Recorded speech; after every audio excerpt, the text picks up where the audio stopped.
Salutări și bine ați venit la o serie de Minecraft Survival pe canalul meu de YouTube. O să începem azi o nouă serie.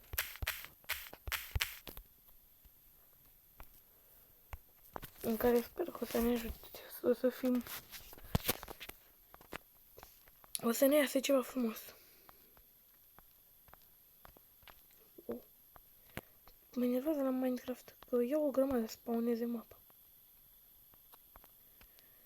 Fost acolo cum te-am vrut. Da, nu mă băgați în seamă, sunt foarte talentat la ora asta.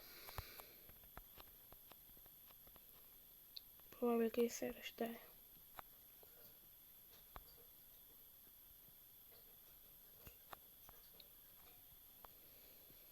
Trebuie să găsim, eu nu știu, eu în principal am văzut la youtuberi că când se spawnează o mapă, încep pur și simplu și-au pus ea lemn să fac case, chestii. Eu nu sunt așa, eu când spawnez o mapă, eu trebuie să mor. Pe bun. Primul lucru pe care îl fac, eu caut uei pentru pat. Că dacă vedeți cum mă lupt cu mobii, o să vă dați seama de ce fac asta. Da, se pare că la câte oi sunt pe aici, numai 4, nu pot să-mi fac, iar am picat.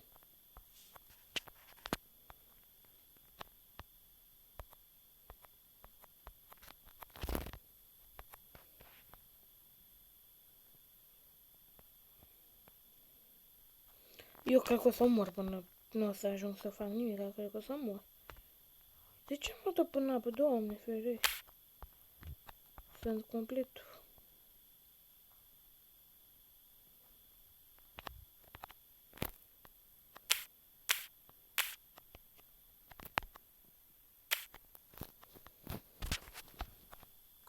Oaie!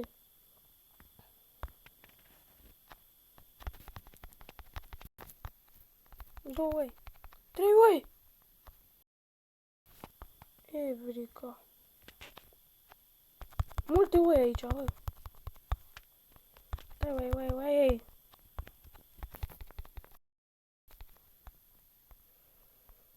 Merge, trebuie neapărat să uite în aceeași culoare? Nu, parcă nu. Adică merge să fac șocolata asta gri. Fac imediat. Dar bine că fuge cu asta, uaia, Doamne ferește. Îmi fă limba română. Cea mai grea limba niciodată.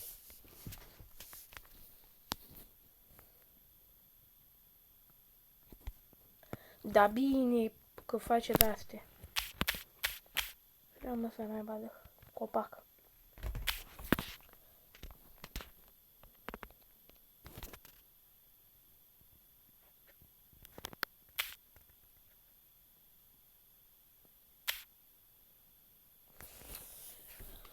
Ură fătă-i lemne.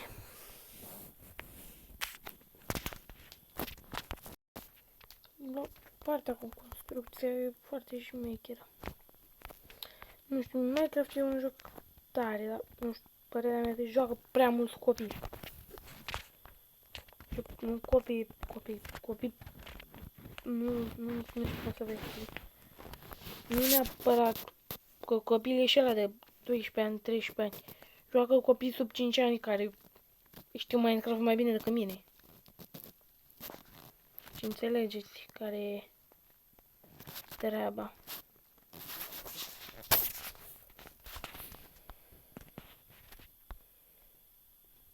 El de altfel e un joc foarte fain.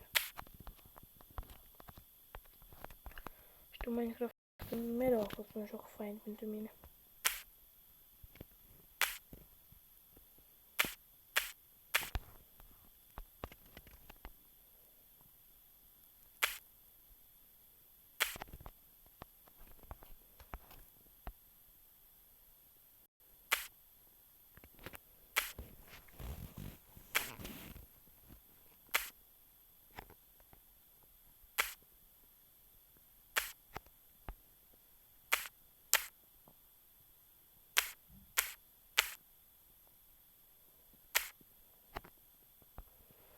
Dar cât lemn e, frate, în copacul ăsta? E copacul Tarzan ăsta.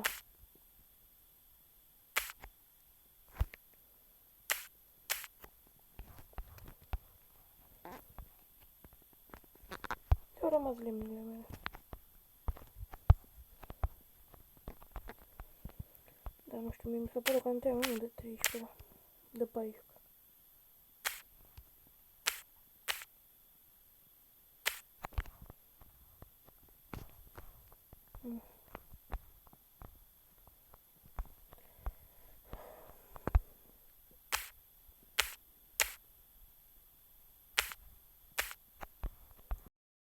Poate aveam un singur copac. Păi uite ăla știu. Doamne, ce inteligență. Dau pe afară de inteligență.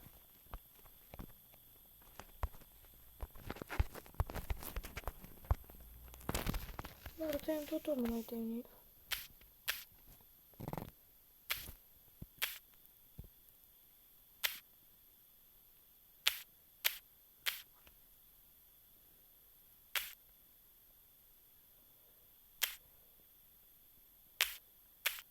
Cred că ăsta e cel mai mare copac pe care l-am tăiat eu vreodată în Minecraft. Cât de mare e copacul ăsta, frate, pe bune acum. Mai coboară multe de astea din el. Să vedeți câte mai sunt și jos.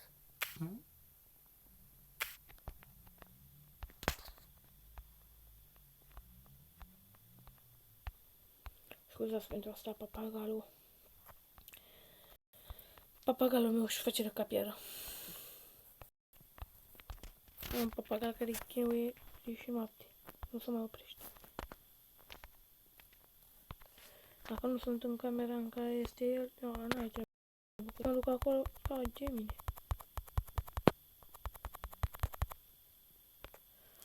Duc și 44. Foarte tare.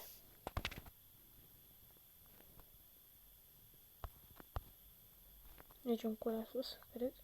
Sau nu știu unde. Deci nu niște sand. Am văzut.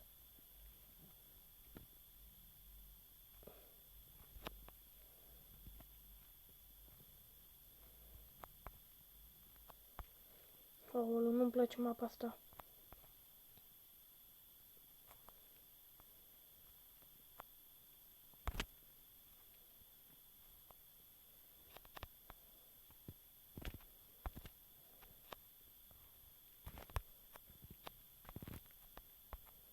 Unde că am sărit un pom?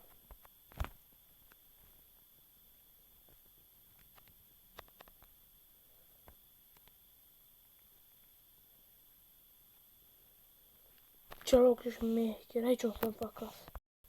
Să moară Bibi. Dă-te, oai. 1, 2, 3, 4, 5, 6. 2, 3, 4, 5, 6. Cred că nu numără bine nori. 1, 2, 3, 4, 5. Da, 5 cu 6. Nu contează. Nu contește. Aici am trebuit să pun că vine ușă.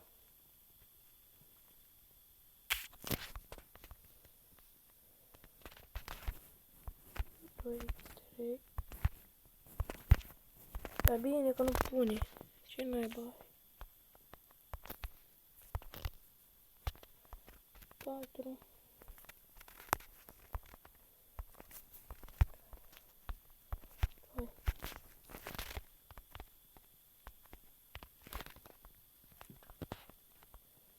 Foarte șmecher.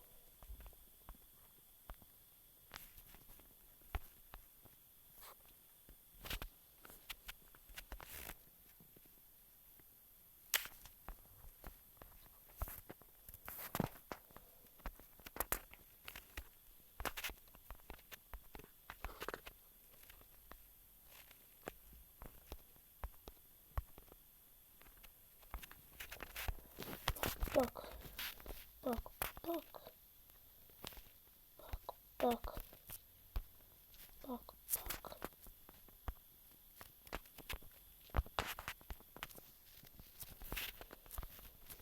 că îmi fac cu el sau...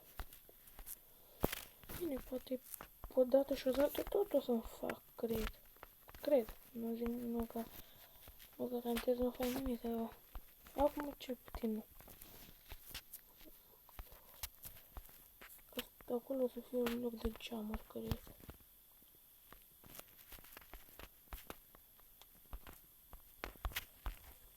Așa.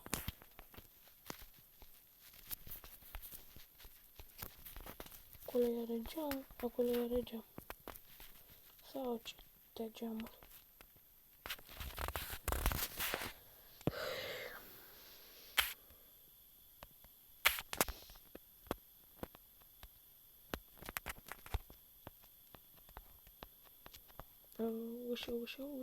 Ușă. Zone de un crafting, le pun aici jos. Sau cu ușă. Cum să am uite ușă? Mai era 3 uși. Super tare. Pun acelea 4.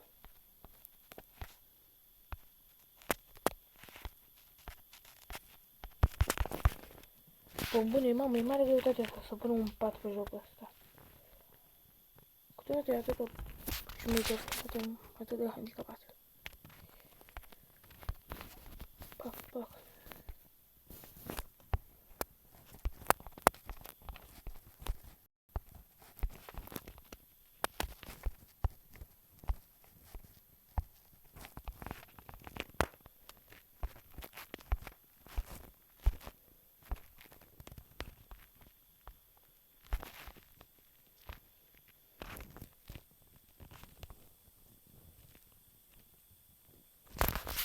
Da. Și cam atât a fost cu această serie cu acest episod din Minecraft. Mai târziu o să vină un episod de tenis. Până atunci, sper să ne vedem cu mine. Ceau!